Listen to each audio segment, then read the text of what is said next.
2026 шеметната година. Динамичният старт на 2026 е само една прелюдия към мощните събития и механизми на трансформация, които годината ще ни предложи от средата на февруари.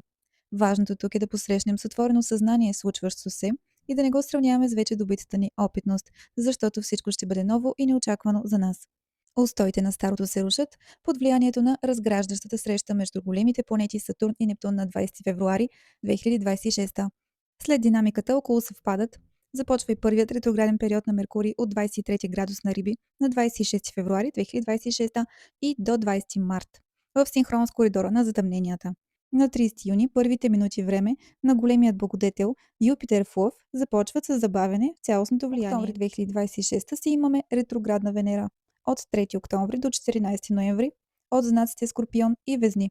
Уран в Близнаци е внезапна промяна в мисленето като проблясък тип Еврика, а Плутон във Водолей символизира онези, които държат и управляват технологии. 2026 година е една шеметна година, която въпреки ударният и противоречив старт, може би ще ни накара да се гордеем в близко бъдеще, с повече поводи за радост, отколкото разочарование. Стига да останем осъзнати и гъвкави за еволюционният скок на влакчето, на чието седалки вече сме седнали. Закопчайте коланите и помнете, че всичко е за добро. Когато си помислим, че знаем, всъщност сме най-далеч от истината.